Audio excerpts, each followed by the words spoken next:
Soma Sports Talk worldwide with some news from the NBA. So y'all check this out. Now, right, we're getting down to the conference finals, right? Atlanta done made it through, right? Beating Philadelphia. Milwaukee waiting on them. They got, beat the Nets. So we have a lot of things going on. In the West, Phoenix is going against the Clippers, which is a lot of storylines. You down to the point with an NBA where it doesn't really matter who wins right now. It's a big story. If it were to be Atlanta, isn't that a huge story without having an all-star on your team, right, to make it to the finals and win it? That would be a huge story.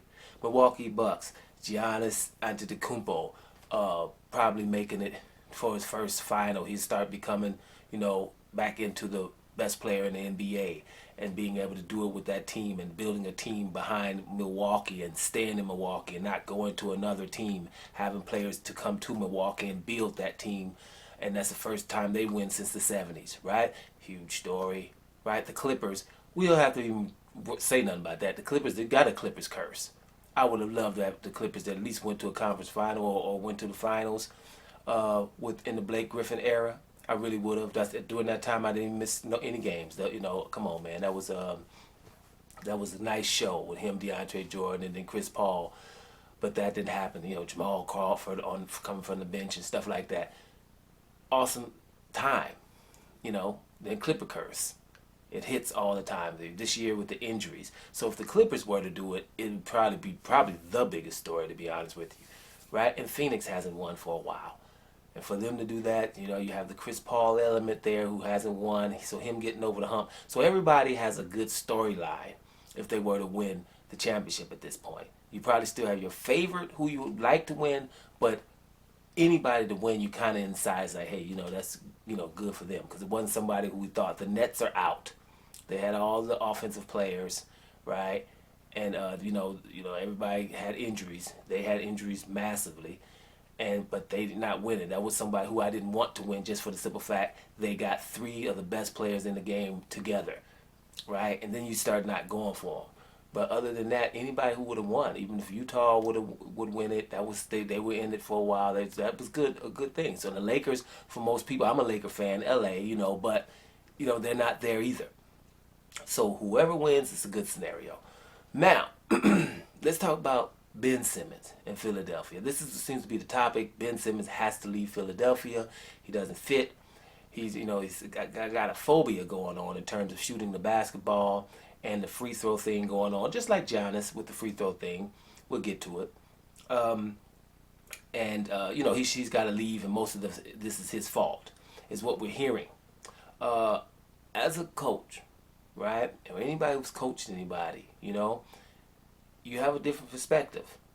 Like I always like to say about Jordan and Pippen, like a lot of people, Jordan showed Pippen everything, right? That's why Pippen was so good, and that's why he was, the best Robin ever, because he was, right?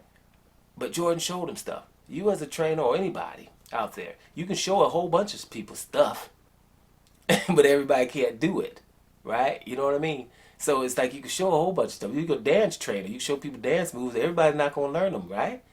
So it's going to have to be some talent there to do that. So this Ben Simmons thing that are going on.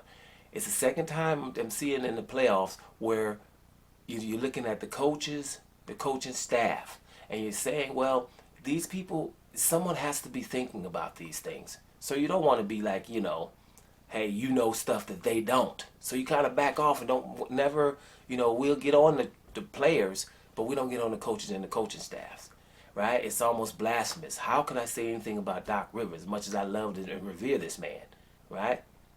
Love him. Think the world of Doc Rivers.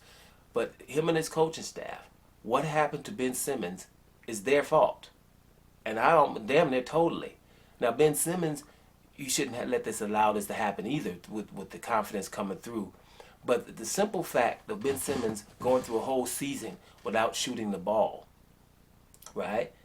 It shouldn't have happened in the first place, right? But we do know, and I want to make sure this is a disclaimer, the NBA has made it to where these players that are not shooters all of a sudden are not good.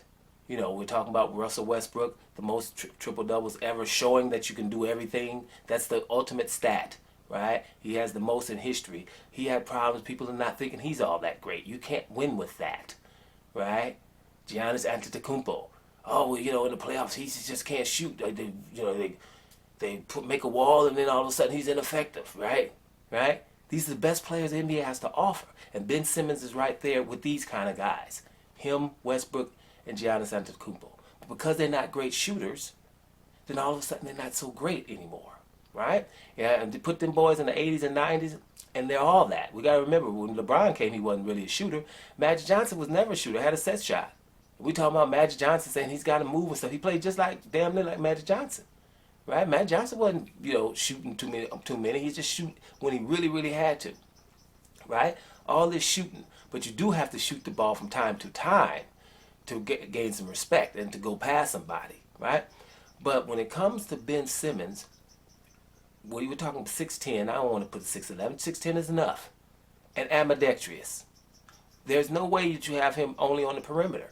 There's no way that he doesn't have a mismatch every time he has the ball, right? You're supposed to have Ben Simmons in training and in games, and when y'all put the hands in there to say something, you say 1, 2, 3, finish. And Ben Simmons has to finish, right? He got two hands. He can use both of them. So you put him on the block, and whoever's sticking him, you can, if he goes, he backs him up, or he gives him those jump hooks or the up and unders, or he reverse pivots and faces the guy because he's still a guard mentality, and gets around him that way, facing him. But there's no way in the world that this man shouldn't be getting to the free throw line, and it doesn't matter that he can't shoot. You tell him to shorten your free throws and just shoot them. You're missing them anyway. But don't worry about it. But we're going to go to you. We're going to force them to stick you. We're going to go to you. Your guy won't be playing, having vacation on you. The same as I'm saying about Brook Lopez in Milwaukee. Milwaukee is not going to keep going that far if they don't go to Brook Lopez. They was in a series, and they didn't go to Brook Lopez, and he had anybody sticking him. That's because people are so brainwashed with this three-point shooting. It's all about confidence. There's no way that you're not supposed to say, hey, Ben Simmons, here's the ball, everybody else clear out and finish. Because when it comes to Embiid, we could say Embiid stay on the block forever. But Embiid can do what the hell he want to. He can shoot threes because he'll make a few of them, right? And he shoots them every now and then, so his pump fake, even from the three-point line against a big, works. Gets the big out there off balance, and he starts taking him to the hole and handling his business, right? So he has to shoot one or two. Understandable. Ben Simmons is not that bad of a shooter where he shouldn't shoot every now and then, right? And you got to force the action to go to him, and that's not what they've been doing. When you're talking about Ben Simmons, you're talking about somebody who is probably in that conversation as the best defender in the whole NBA, right? We know he can stick 1 through 5. We've seen him putting the clamp down on Trae Young, right? And he could stick whoever. So that's something. He rebounds. He sees the floor, right? So we got him to where he won't even finish. That's not only his fault. That shouldn't happen on anybody's watch. That's what I'm saying. So I'm thinking right now, you're looking at teams like the Nets, right? They put all those players in the offensive players. And we're not really worrying about defense because we just outscore people. In today's NBA, these are the things that people are thinking. But it's not necessarily the case. We do know that right now you can shoot a three-point shot for anybody. People would rather have Hurtle on their team or Joe Smith and stuff on their team than a Ben Simmons right now, right? Because basically, hey, you better shoot threes because they're making sure that no one can defend the threes. You can't even defend them. You can't go there. People are actually literally walking up and just putting their hand up and staying far away. Right, like something's hot and you got your feet way back and you just put your hand up. That's it. That's the only way to defend a three-point shot. They're going to probably have to do something about it soon because people are scoring. Look how many people are scoring 40 right now. It's like, do we really think they're better than the people 15, 20 years ago? No. It's like because, hey, we can do something at the three-point line. And every time somebody comes out and somebody jumps funny and lands funny, they all fall when they shoot a three-point shot now. And most of the time or half the time, they get a foul called for nothing. And then they go to get 3 foul shots for nothing. That has to be no more fouls at the three-point line for nobody, for nothing. And if they don't touch the hand that you're shooting with, I keep telling you, because it's easy to score. Every shooter nowadays gets fouled at the three-point line twice a game. in the playoffs because somebody just came around. I see people trying to walk just to run past them, and you get a foul because they're going to fall. So with that being said, and we're starting to just gift the 3-pointers, then that the people that are rebounding the ball and pushing the ball to those people and facilitating, they're not being acknowledged anymore because it's only about the 3-point shot, and somebody scored 40 again, which is really, it doesn't look hard. I'm telling you, it's starting to look, NBA's starting to look too easy. So that's why these players are like that. But I'm hearing that they're going to do a little overhaul on some of these rules. That they're just worried about 1 or 2 rules, but let's see if they continue to go and overhaul the system, because the offensive player has way too much power.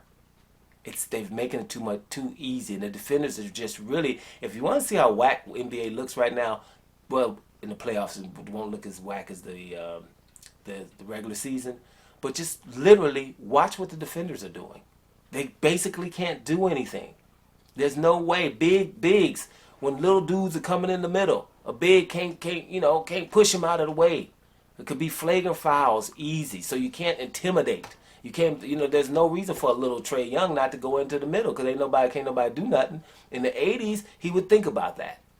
Now, Trae is good because he got that floater popping off. But others, you going in trying to finish over bigs. You have to pay for that, actually. That element is also gone. So when it comes back to Ben Simmons could be very effective. I don't know with Joel Embiid because, I think you're supposed to be posting Ben Simmons up more. I don't think we should be forcing him to become a perimeter player, but I would force him to shoot. If when he passed too much, I would put him on the bench, right? But he would definitely have confidence coming from his coach. It's like, not only are you going to score, you're going to give me 20 today or something. I don't want you passing the ball. We're going to you because bottom line is, my brother, you are a mismatch waiting to happen. Here you are finishing with both hands. You got speed. You know how to do an up and under. You got a jump hook. You're going to finish yourself. And once they start double teaming you, then we'll bring your facilitating abilities back into play. But as of right now, you're finishing today. Well, everybody put them in. 1, 2, 3, finish. That's what would happen. The whole team would know it, and that's what would go down. He would not have developed this phobia that's going on in his mind right now. Now he needs a psychologist and all that. You don't need all that. Dude, from the coaches and the coaching staff and the players, you're finishing. You're dangerous. You're extremely dangerous, and you're a mismatch waiting to happen. All these other dudes, the facilitating, that's cool anyway. They ain't going to be shooting number 3s anyway. You and Joel Embiid can do that. But you're going to finish first. And that's how that would have to happen. So let's see what happens going forward. I don't really care if he gets traded or not.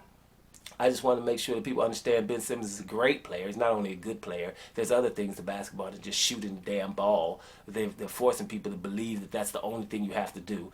If they get these rules back together, then Ben Simmons will be effective. Bottom line is, if not, he doesn't have to become a perimeter player, but wherever he goes, they have to understand that this man is not only open court, like him and Giannis can do that, but put him back on the block. Giannis is not a good shooter either, but he's forcing himself. LeBron wasn't a good shooter when he came in, but he's forced himself to become one over the 18 years. Giannis, we can see him getting better as we speak. The difference is Ben Simmons won't try any shots yet, but I'm pretty sure he's going to do that next year. But we don't really want him coming from the perimeter first. Make sure, a lot of things, shooters will tell you this too, and I know from coaching too. When a player got 8 points, even if it's from layups, he's confident already. He got 8 points in the first quarter from layups or whatever, loose balls, getting them finishing. He got 8 points. His shot's coming. He's a lot more confident than that guy who shot threes at the first few shots and missed 3 or 4 threes in a row. He's going to be tentative. He's going to be nervous, right? So it don't matter how you make the points. You get Ben Simmons early and often into the offense, any offense, no matter what team he goes to, and then let him go from there. And this won't be happening. So back to the top, I'm thinking that's not only Ben Simmons' fault. I have to unfortunately say this is Doc Rivers and the coaching staff fault in Philadelphia for even letting that happen. Doma Sports Talk, worldwide. And I'm about to hear y'all.